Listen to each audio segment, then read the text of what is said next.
Assalamualaikum warahmatullahi wabarakatuh.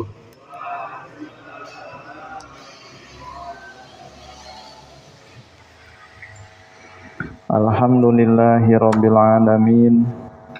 Wassalatu wassalamu ala sayyidina Muhammadin sayyidil mursalin wa ala alihi wa sahbihi ajma'in. Asyhadu an la ilaha illallah wahdahu la syarika lahul malikul haqqul mubin wa asyhadu anna sayyidana Muhammadan abduhu wa rasuluhu shadiqul wa'dil amin.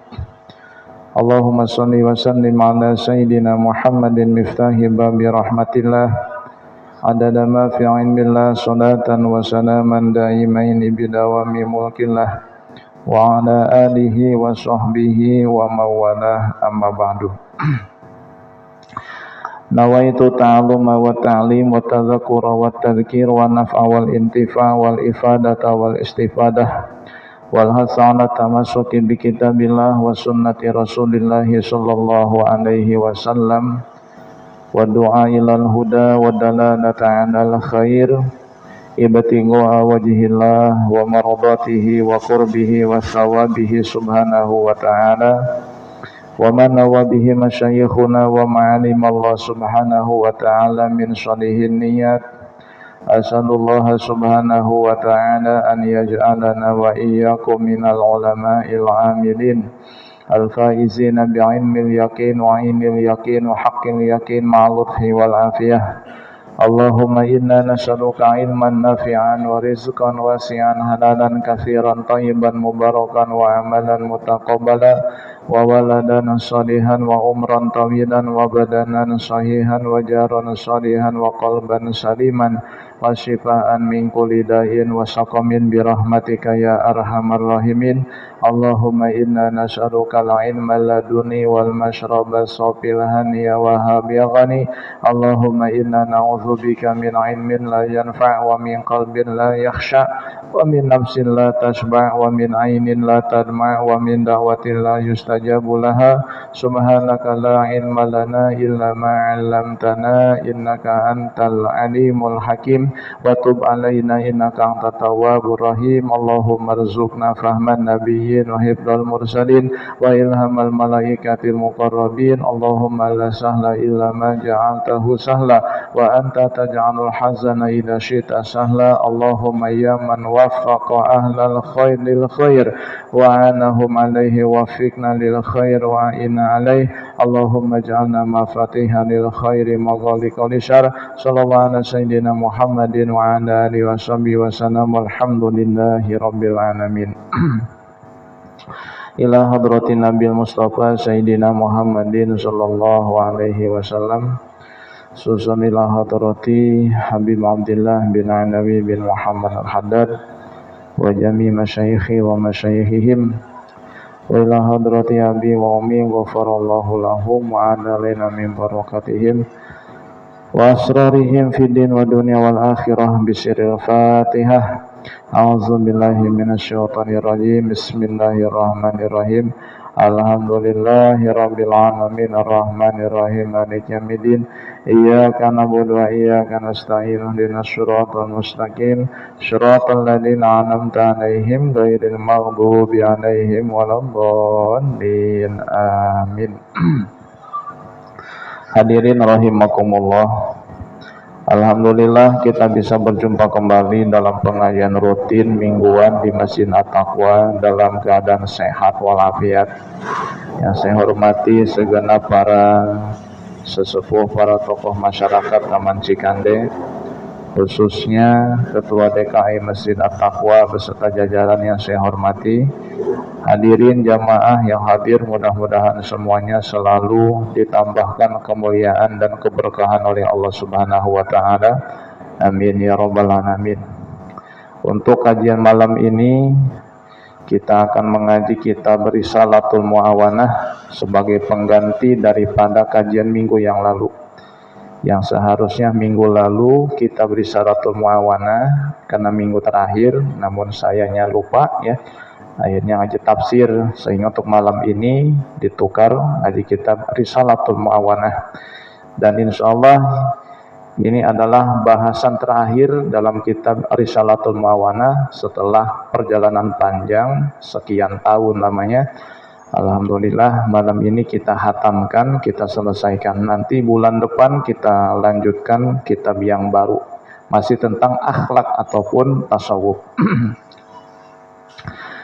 Bismillahirrahmanirrahim. Qala al-musannif rahimahullahu taala wa nafa'ana bihi wa bi ulumihi fid dharain. Untuk kajian yang materi terakhir ini, Imam Haddad menyebutkan dan menulis beberapa hadis-hadis qudsi. Jadi temanya random karena sesuai dengan hadis qudsi yang beliau cantumkan di dalam penghujung ataupun akhir kitab ini. Dan hadis qudsi itu adalah firman Allah. Sebagaimana Al-Quran adalah firman Allah, hadis qudsi juga adalah firman Allah. Bedanya hadis qudsi dengan Al-Quran, kalau Al-Quran itu lafaz dengan maknanya dari Allah. Jadi lafaznya dengan maknanya dari Allah. Sedangkan hadis qudsi maknanya, intisarinya, substansinya dari Allah. Sedangkan lafaznya, penyampaiannya menggunakan bahasa Rasul itu sendiri. Itu bedanya hadis qudsi dengan Al-Quran. Makanya kalau Quran itu mukjizat, hadis qudsi bukan mukjizat. Quran itu boleh dibaca di dalam sholat. Hadis qudsi jika dibaca di dalam sholat membatalkan sholat. Karena meskipun sama-sama firman Allah, wahyu Allah, bedanya karena hadis qudsi itu menggunakan lafaz dan redaksi dari Nabi SAW. Meskipun substansinya, isinya, kandungannya itu dari Allah Subhanahu wa taala, tapi lafadznya, kalimatnya itu dari Nabi sendiri. Begitu. Nah, kalau Quran enggak. Quran itu lafadznya dari Allah, substansinya dari Allah. Makanya tidak boleh dirubah-rubah Quran itu. Meskipun satu huruf tidak boleh dirubah Al-Quran. Meskipun satu harakat tidak boleh dirubah dalam Quran. Dan dengan hadis, kalau hadis itu bisa disampaikan secara maknanya saja, meskipun lafadznya tidak sama, nggak masalah. Itu hadis ya. Hadis apa? Qudsi. Hadis qudsi dengan Quran itu berbeda, meskipun sama-sama firman Allah Subhanahu wa taala. Nah, di dalam kajian akhir kitab ini menyampaikan tentang hadis-hadis qudsi. Bismillahirrahmanirrahim. Qala al-musannif rahimahullahu taala wa nafa'ana bih wa bi ulumihi fid dharain. Awhallahu ta'ala ila ba'di anbiya'ihi alaihi wassalam. Allah Subhanahu wa taala memberikan wahyu kepada sebagian para nabi. Uzkurni idza ghadibta azkurka idza ghadibtu fala amhaquka fi man amhaqu. Kata Allah kepada sebagian para nabinya, ingatlah aku ketika engkau marah. Meskipun ini untuk sebagian nabi ya, tapi untuk kita secara hakikatnya, ya secara hakikatnya untuk kita. Meskipun ini diperuntukkan awal turunnya adalah untuk sebagian nabi. Jadi ada sebagian nabi yang mendapat wahyu dari Allah, yang kemudian wahyu itu disampaikan oleh Nabi SAW, bahwa Allah itu berfirman kepada sebagian nabi, apabila kamu marah maka ingatlah saya, kata Allah. Azkurka idza ghadibtu, maka aku akan mengingatmu ketika aku murka.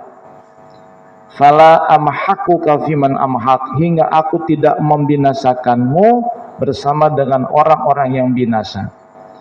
Jadi ketika Allah menurunkan azab, ketika Allah menurunkan musibah, Ketika Allah menurunkan ujian, bencana, malapetaka, penyakit, kehancuran, dan sebagainya. Nah, ada orang-orang yang diselamatkan oleh Allah. Ada orang-orang yang dijauhkan dari bala, penyakit, musibah oleh Allah Subhanahu wa taala. Nah, siapa di antara mereka yang dijauhkan dari azab, dari malapetaka adalah orang yang ketika marah dia ingat kepada Allah, kemudian mereda amarahnya. Ketika dia emosi, dia ingat kepada Allah, lalu hilang emosinya. Ketika dia benci, dia ingat kepada Allah, hilang kebenciannya.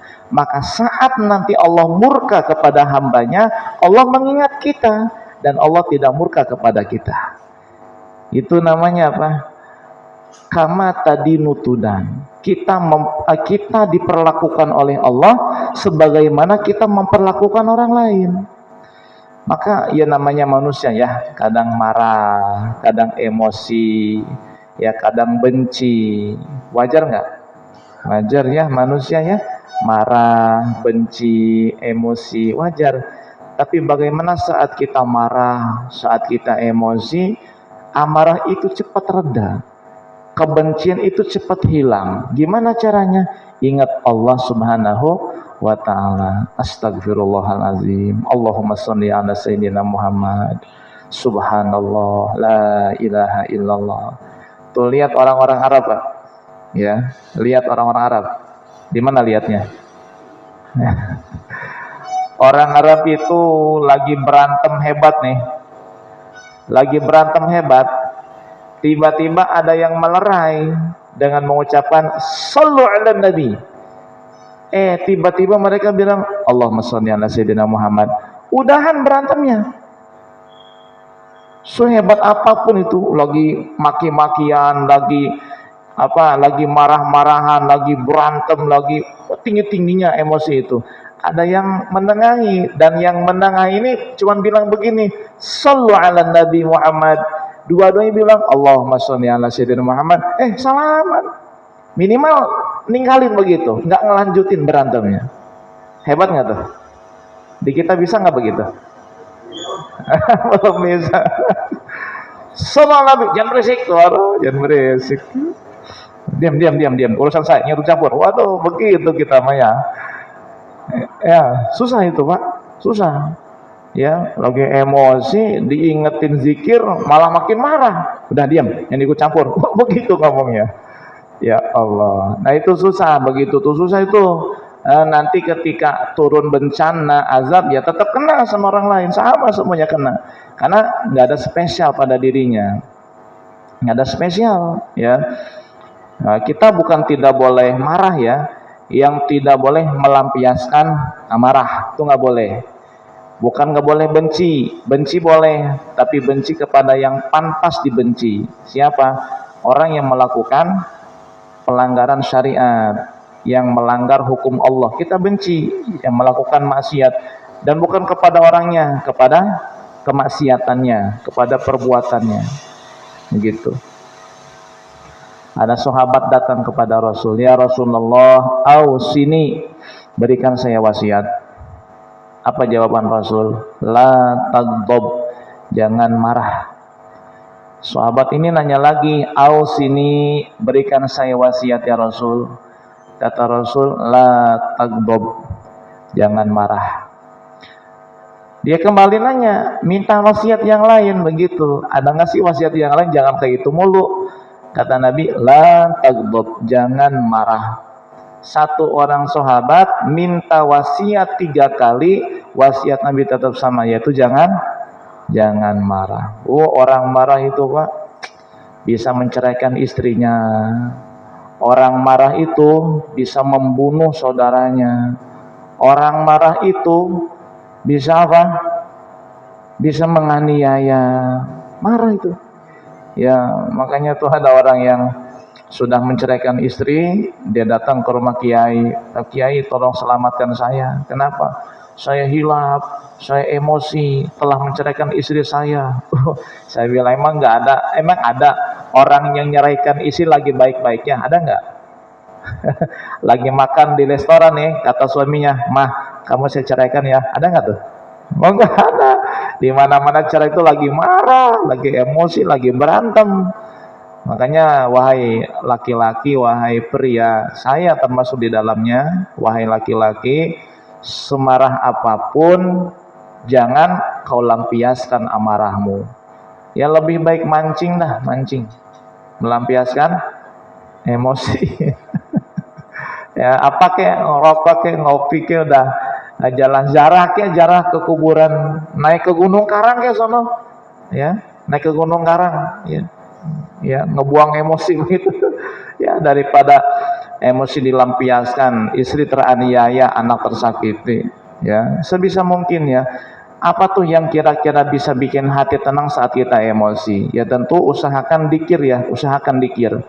Kalau dikir masih belum tenang, cari ketenangan, tapi tidak dengan cara yang haram, tidak dengan mabuk-mabukan, tidak dengan minuman keras, dan tidak dengan perjudian, apalagi main wanita, jangan ya.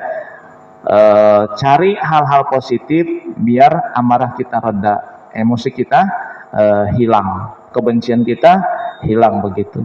Orang kalau lagi marah Pak, nggak tahu, nggak ingat, nggak sadar, dan nggak pernah mempedulikan tempat, sekalipun dalam masjid lagi emosi, angkat suara, naudzubillah min dzalik.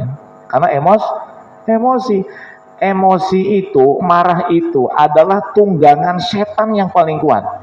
Saat kita marah, emosi, setan menunggangi kita itu. Kita kayak bola dimainkan oleh setan, digocek, ditendang, disundul, disepak. Tuh kita tuh lagi marah itu kita kayak bola yang sedang dipermainkan oleh Maradona, oleh setan ya. Ya lagi kayak bola ditendang-tendang, dimainin sama setan. Tuh begitu. Ya makanya kan ada doanya ya, doa biar kita bisa meredam amarah dan emosi. Allahumma azhib ghaiza qalbi wa ajirni min mudillatil fitan. Ya Allah, hilangkan ghaiza qalbi, kebencian di dalam hatiku, wa ajirni min mudillatil fitan, dan selamatkan aku dari fitnah-fitnah yang menyesatkan. Nah itu doanya. Allahumma azhib ghaiza qalbi wa ajirni min mudillatil fitan. Itu dibaca 7 kali. Suka dibaca? Kenapa nggak suka dibaca? Oh nggak hafal ya. Udah cari aja, coba cari doa menghilangkan amarah itu. Ada macam-macam tuh, ada walam mas kata amusal ghadabu akhadal alwah wa fi nuskhotiha huda wa rahmatul lil ladina hum li rabbihim yarhabun. Nah itu mah untuk meredakan amarah orang lain ya.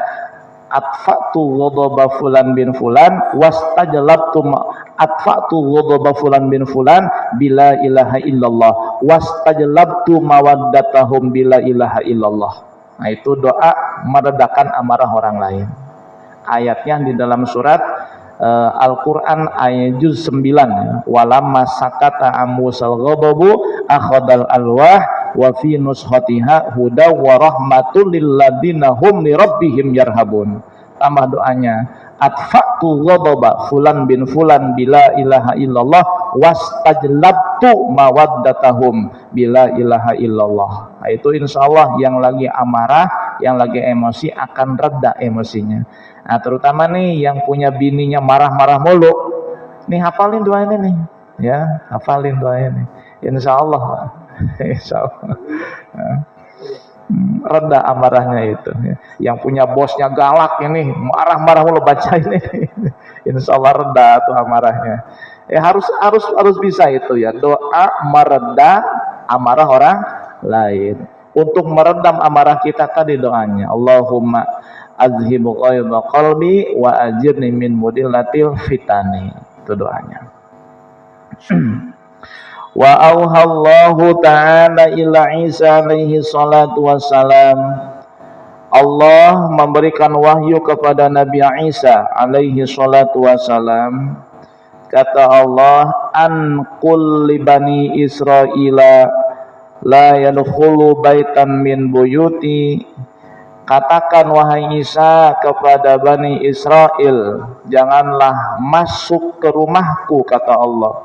illa biqulubin tahiratin, kecuali satu dengan hati yang suci, wa absarin khasyiatin, dua pandangan yang khusyuk, tiga wa abdanin naqiyatin, dan badan yang bersih.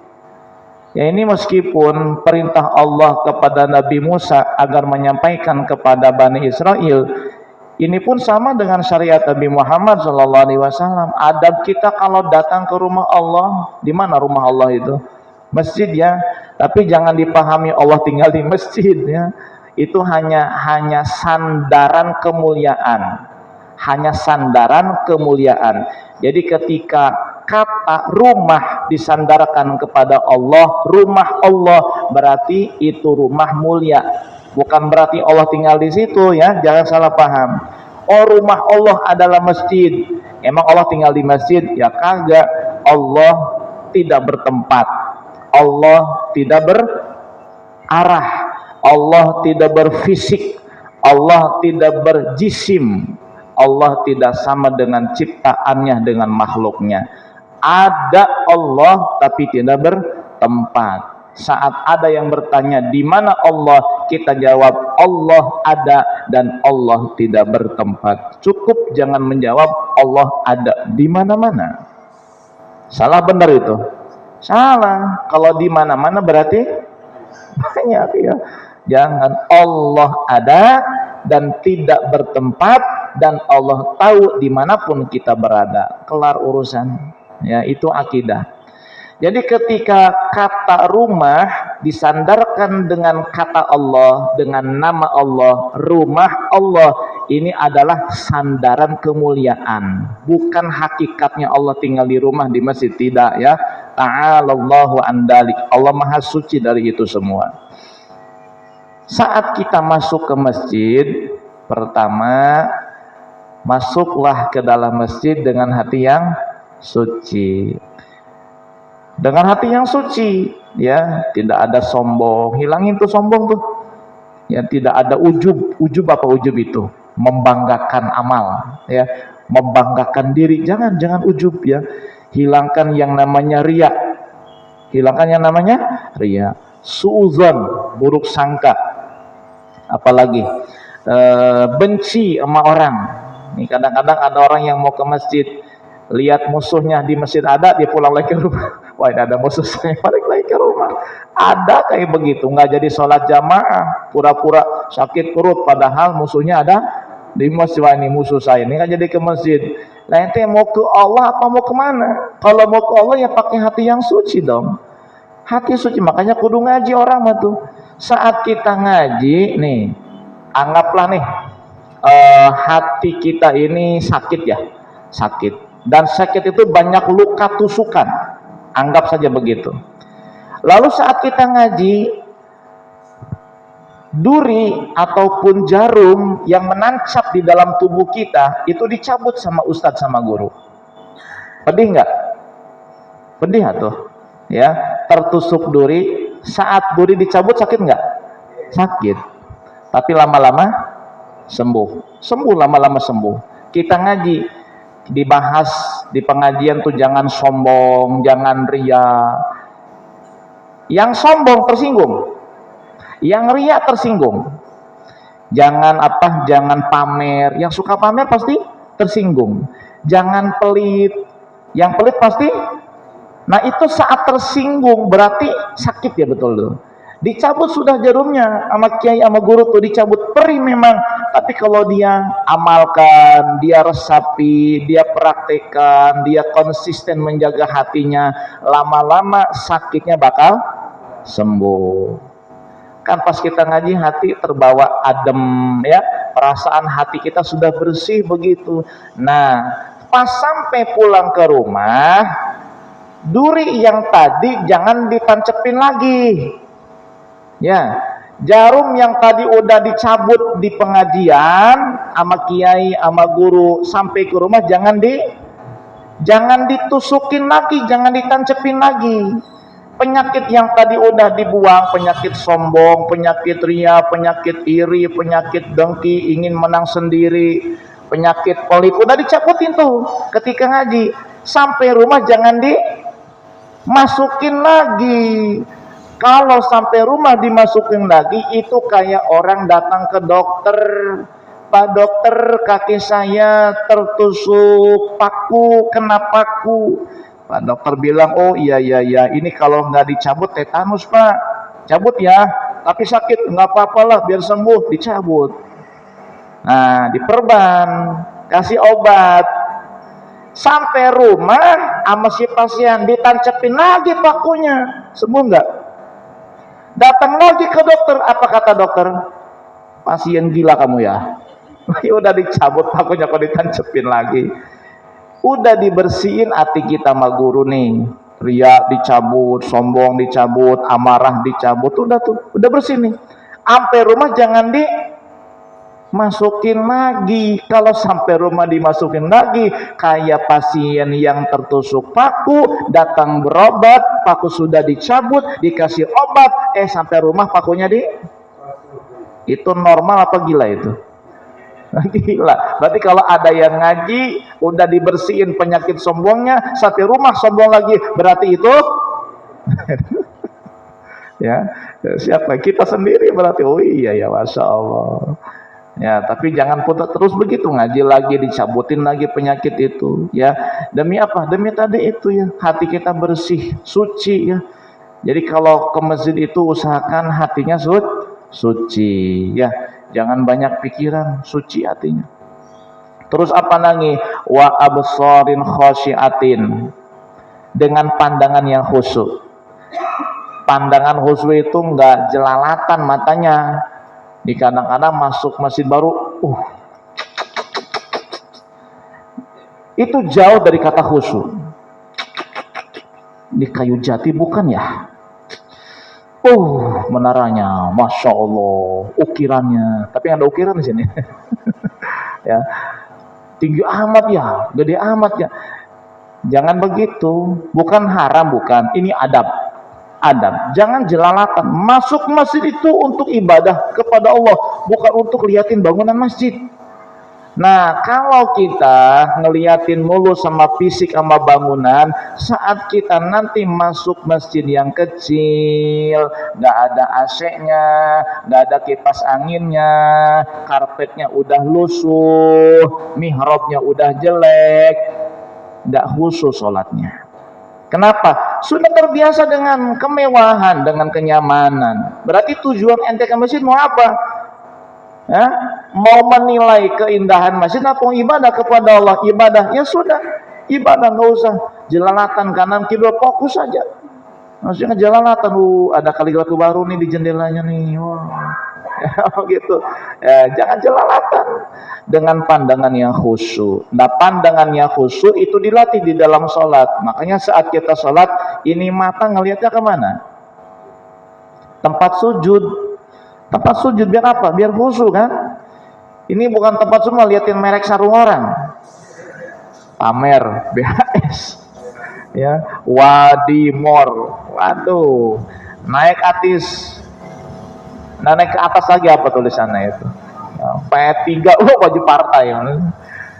Aduh, kenapa kok liatin orang? Fokus saja ke situ. Wa absarin khasyiah, dengan pandangan yang khusyuk. Nah, yang ketiga, wa abdanin naqiyatin, dengan tubuh yang bersih. Bersih, pakaiannya bersih, tubuhnya bersih, pecinya bersih ya, sejadahnya bersih ya. Berarti saat kita mau ke masjid ya wudhu dulu, kemudian pakai pakaian yang layak dipakai, minimal tidak bau meskipun tidak wangi ya. Meskipun tidak wangi, minimal tidak bau ya, syukur-syukur wangi, karena wangi itu adalah hal duniawi yang disukai oleh malaikat dan dicintai oleh Nabi Muhammad SAW. Hal yang wangi itu ya. Bahkan orang yang badannya bau nih, habis makan bawang, bau keringat, bau ketiak, bau menyengat, itu dilarang ke masjid. Bahkan salah satu hal yang dapat menjadikan alasan seseorang tidak ke masjid itu karena bau badan atau bau mulut. Nabi SAW pernah mengusir seorang jamaah yang masuk masjid dengan aroma yang tidak sedap, diusir sama Nabi kemana? Ke kuburan. Ya makanya kalau ada yang ke masjid badannya bau, kemanain tuh? Kuburan ini. Jangan ya, jangan. Meskipun Nabi melakukan itu sebuah peringatan, jangan sampai. Maka solusinya berarti sediakan parfum gratis di masjid. Ada sebagian masjid itu yang sudah sedia parfum dan peci, ya. Yang nggak pakai peci ke masjid bisa pakai peci di situ yang ada di masjid. Yang nggak punya parfum bisa pakai parfum. Sediakan itu kalau bisa. Ada nggak? Nah, belum ya. Jadi di kotak di situ tuh, ya. Kotak masuk gitu ya. Parfum gratis hanya untuk dipakai di masjid begitu. Kalau cuma gratisan dibawa pulang nanti.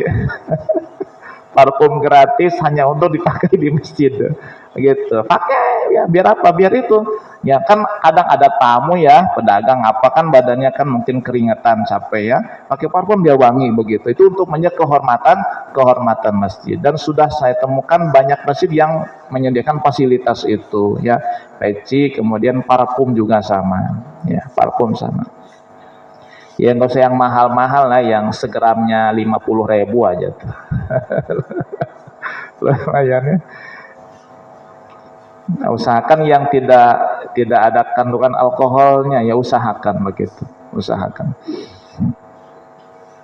Wa ahbirhum anni la astajibu lahum da'watan wala li ahadin minal khalqi kibalahum madlimah. Dan sampaikan kata Allah, wahai Nabi Isa kepada umat Bani Israel, aku tidak akan mengabulkan doa mereka dan doa siapapun kalau mereka masih tetap melakukan perbuatan zalim dan aniaya. Orang yang berbuat zalim dan aniaya, doanya tidak akan diijabah, tidak akan dikabul oleh Allah Subhanahu wa taala.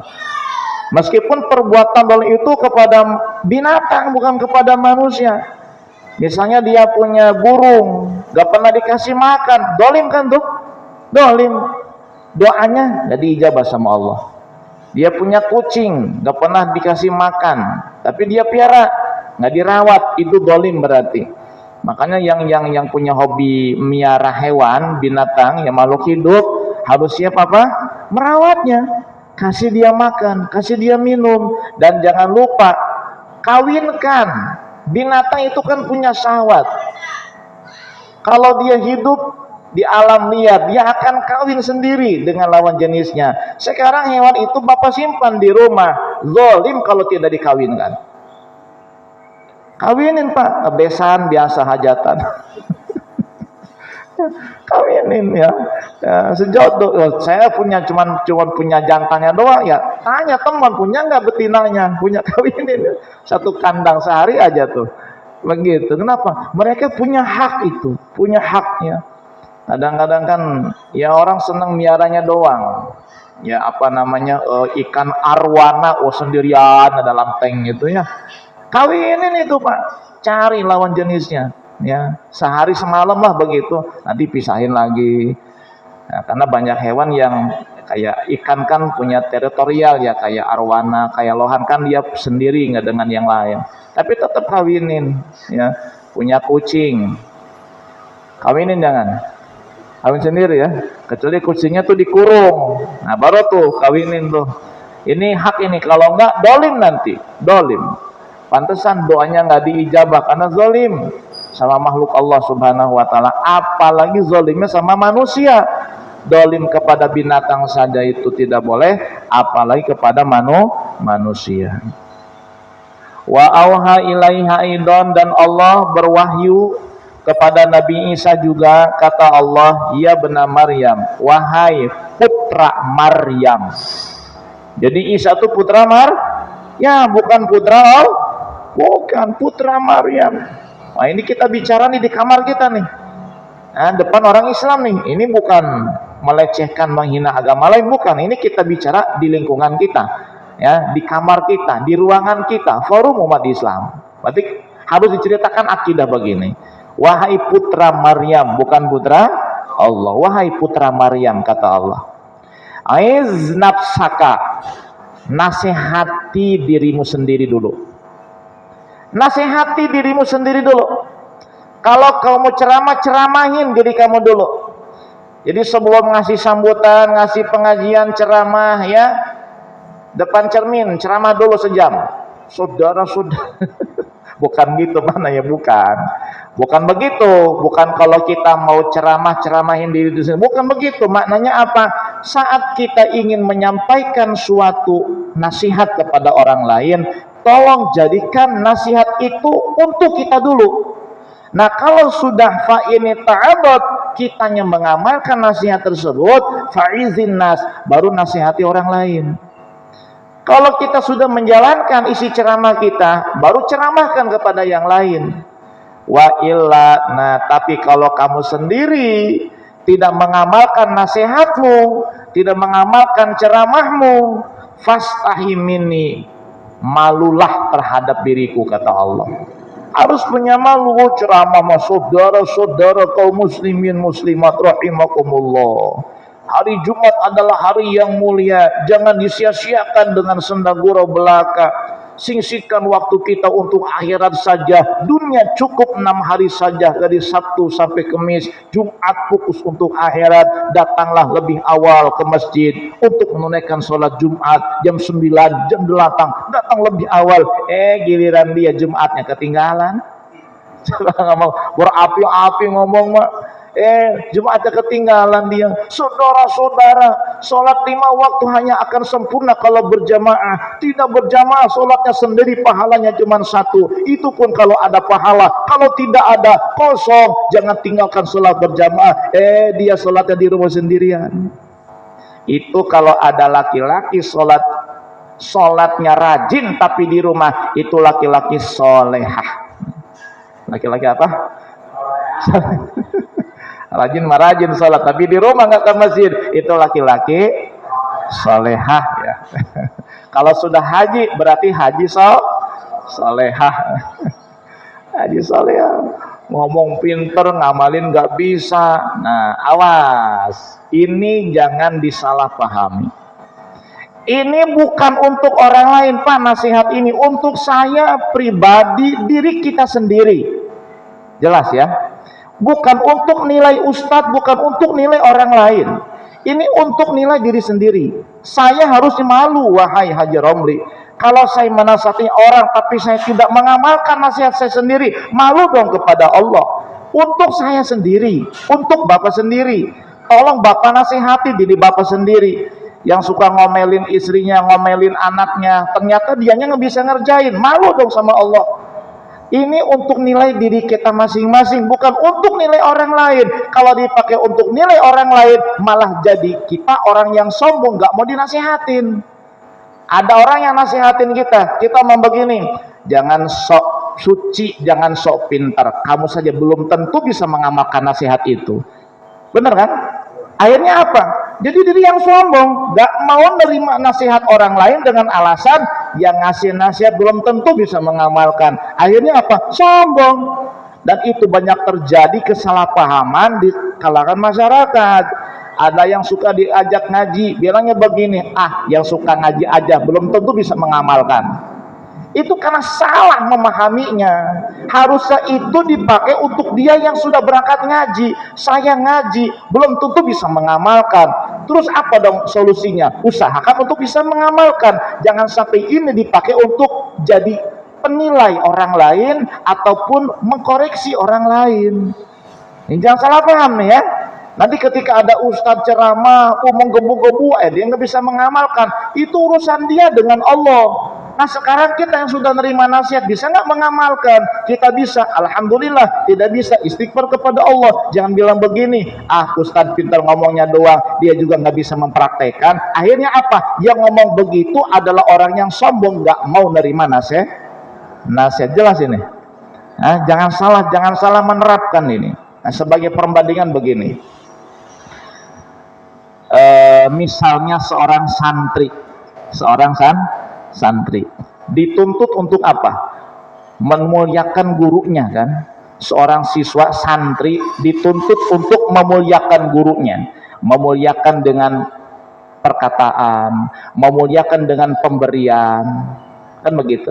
Nah, kan ada keterangan begini, barang siapa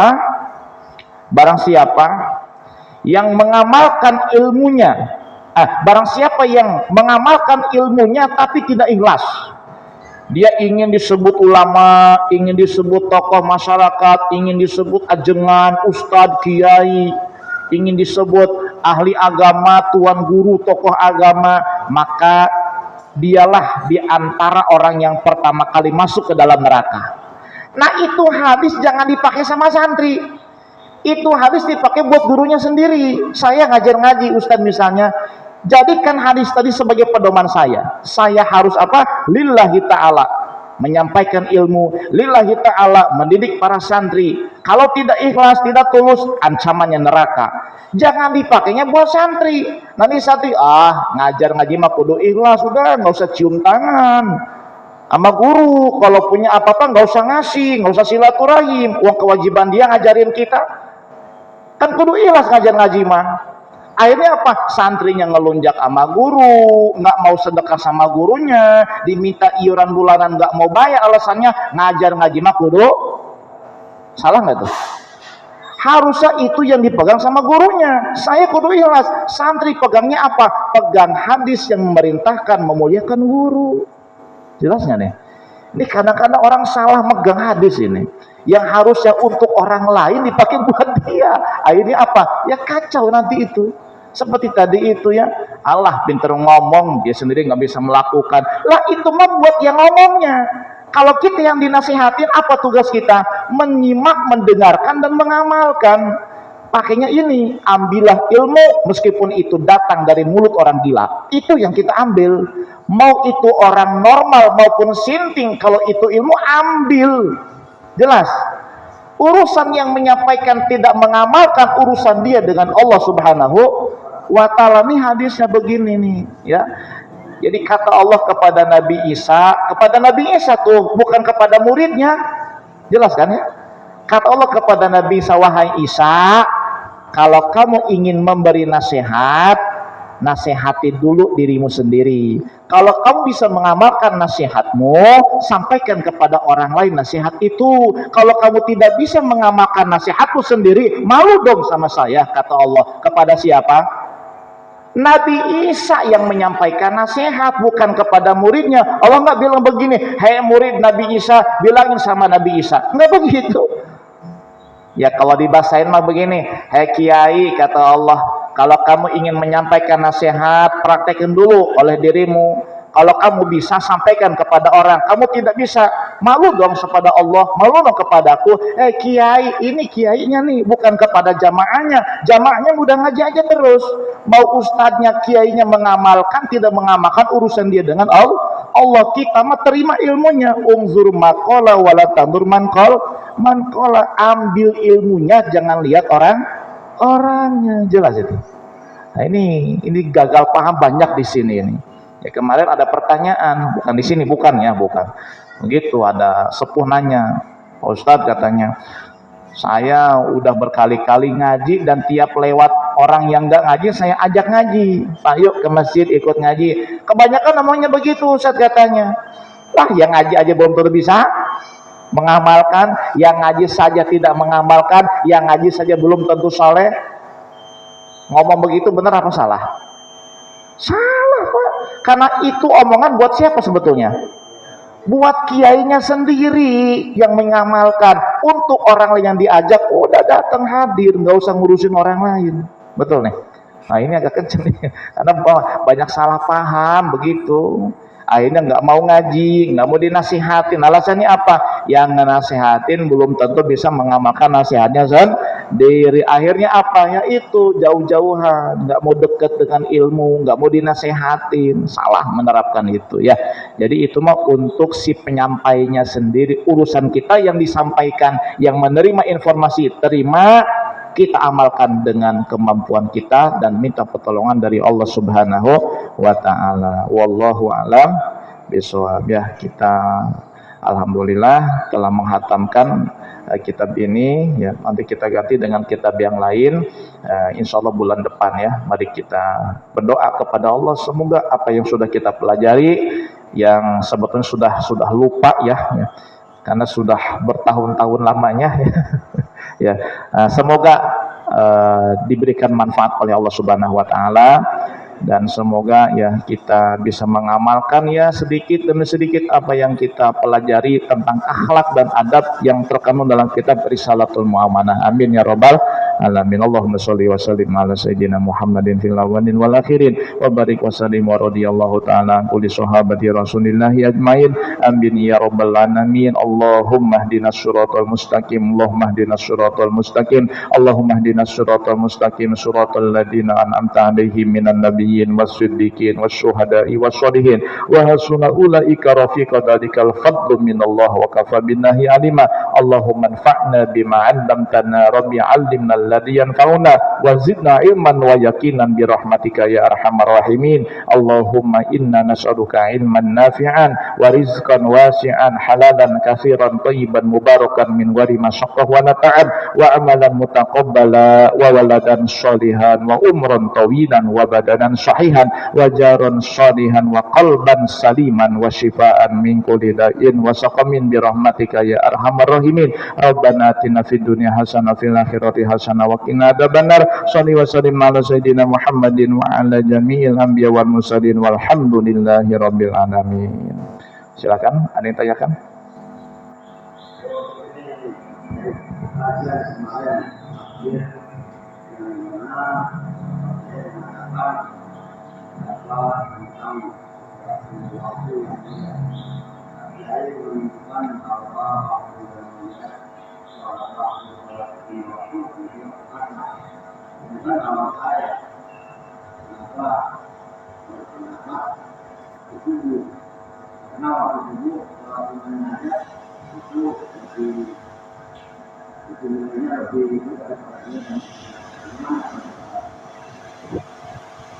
Satu ya, di dalam beragama tidak boleh menurut saya.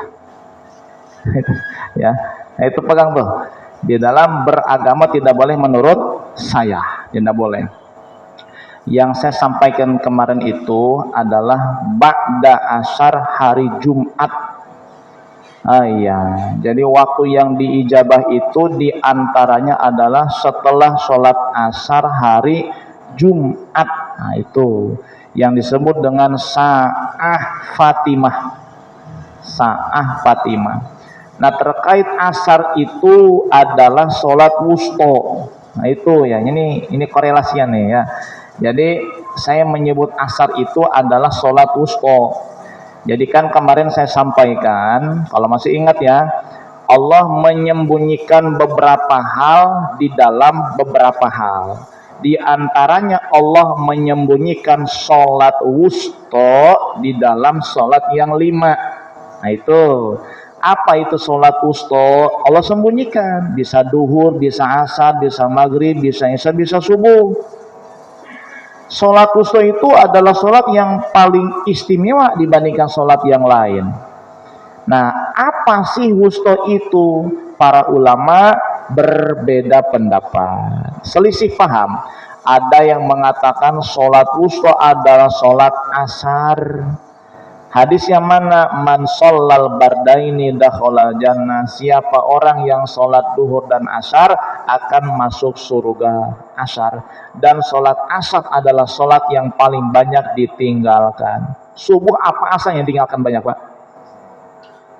Terus terang, subuh apa asar? Hah? Lebih banyakkan subuh apa asar di sini? Asarnya di mana?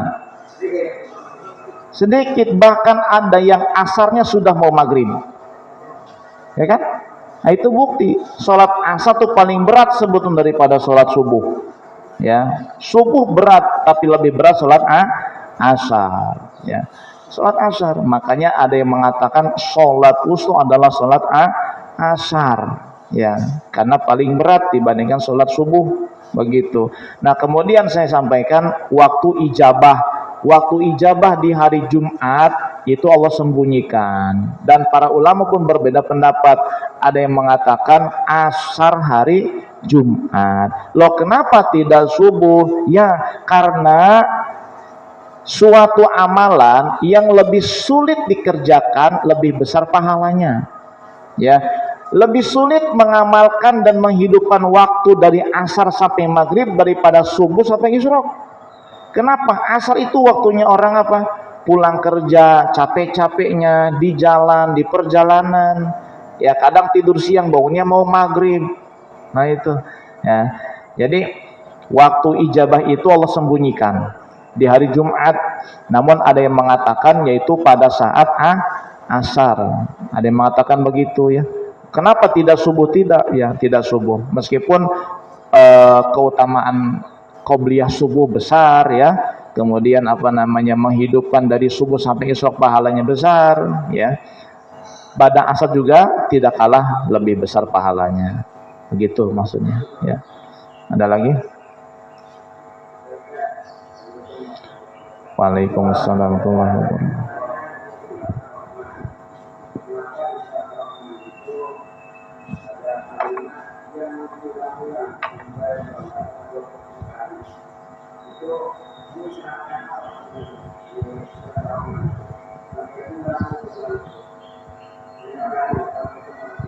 Waalaikumsalam ya. Saya luruskan juga ini biar ada asar. Apa asar itu? Ada jejak bahwa kita suka ngaji ya. Pertama tadi agama tidak boleh menurut saya begini. Yang kedua tadi di dalam Quran tidak boleh nanya kenapa. Kenapa? Quran itu suka-suka Allah. Lapannya mau begini, mau begitu, mau diulang 1000 kali juga nggak apa-apa. Nah, terus bagaimana cara pertanyaannya? Apa hikmahnya? Beda nggak tuh? Apa hikmahnya dengan kenapa? Beda nggak? Bedanya apa? Ya, enggak. Bedanya begini. Kalau kenapa itu berarti kalau tidak ada sebab maka tidak dilakukan. Kenapa Anda makan? Karena lapar. Jadi kalau tidak lapar, nah itu yang jadi masalah. Kalau kita nanya misalnya, kenapa dalam Quran Ar-Rahman ayat fabi ayyi ala rabbikum atuka diulang-ulang banyak? Kenapa? Nah kalau saya jawab alasannya adalah A, B, dan C, dan D. Nah berarti ketika A, B, C, dan D tidak ada, itu ayat tidak akan diulang? Enggak begitu. Karena Allah menurunkan ayat suka-suka Allah tidak punya tujuan. Maksudnya begini tujuan, jangan salah paham juga. Arti tujuan adalah jika tidak ada itu tujuan tidak akan melakukan. Tidak begitu. Karena kalau Allah didorong oleh tujuan berarti Allah dikalahkan oleh tujuan. Ketika tujuan tidak ada maka Allah tidak mengerjakan. Berarti Allah kalah dengan tujuan dong kalau begitu. Sedangkan Allah itu apa? Qudrat dan iradat, maha kuasa. Tidak mungkin dikalahkan oleh apapun. Nah, jadi hikmahnya termasuk apa hikmahnya kita diciptakan ke dunia untuk ibadah, bukan apa tujuannya. Allah tidak bermaksud apapun. Allah suka-suka mau menciptakan, tidak menciptakan bebas. Nah, itu pembahasan panjang ya. Kita langsung ke inti aja lah. Jadi hikmah Allah mengulangi ayat fabi ayyi ala rabbikum atukadziban. Ini korelasinya dengan ayat wa qalilum min ibadiyas syakur. Jelas? Belum jelas. Qalilum min ibadiyas syakur. Apa artinya itu? Banyak sedikit hamba Allah yang bersyukur. Berarti diulang-ulang biar hamba Allah banyak bersyukur. Kan di situ ayat Allah nyebutin nikmat terus. Makanya surat Ar-Rahman disebut dengan surat Arus, surat pengantin. Ya, nama lain Ar-Rahman adalah surat Arus, surat pengantin. Karena di situ ceritakan kenikmatan dan Allah ingatkan jangan lupa bersyukur. Ya, nikmat apa lagi yang kau dustakan? Sudah banyak nikmat kok tetap masih tidak bersyukur, maka korelasinya wa qalilum min ibadiyas syakur. Hambaku banyak yang sedikit bersyukur, sedikit yang bersyukur, sedikit hambaku yang tidak bersyukur kepada Allah, maka Allah ingatkan banyak-banyaklah bersyukur karena nikmat Allah sudah sangat amat banyak kepada kita. Orang yang mendustakan nikmat Allah adalah orang yang tidak mau bersyukur. Tanda orang tidak mau syukur, tidak mau sujud. Orang tidak mau sujud berarti tidak bersyukur. Tidak syukur mendustakan nikmat Allah Subhanahu wa taala. Mendustakan apa sih? Seolah-olah nikmat itu bukan dari Allah. Sehingga dia tidak tahu terima kasih kepada Allah. Alhasil apa? Enggak mau sujud. Mulutnya mah alhamdulillah, tapi keningnya enggak mau nempel ke tempat sujud. Sekalinya nempel jatuh tersungkur. Baru nih nempel. Sengaja sujud nggak mau. Itu orang yang nggak mau sujud, nggak apa? Nggak bersyukur. Nggak bersyukur berarti mendustakan nikmat Allah. Maka Allah ingatkan fabi ayyi ala'i rabbikum atukaz. Itu pertanyaan yang tidak butuh jawaban, tapi butuh apa? Pengakuan. Nikmat mana lagi yang kau dustakan wahai hambaku, kata Allah. Jangan dijawab, tapi diresapi, dihayati. Oh iya, saya kurang sujud, berarti saya tidak syukur. Tidak syukur berarti mendustakan nikmat Allah. Nah, itu hikmahnya kira-kira. Wallahu a'lam bishawab. Subhanakallahumma bihamdika asyhadu an la ilaha illa anta astaghfiruka wa atubu ilaik. Assalamualaikum warahmatullahi wabarakatuh.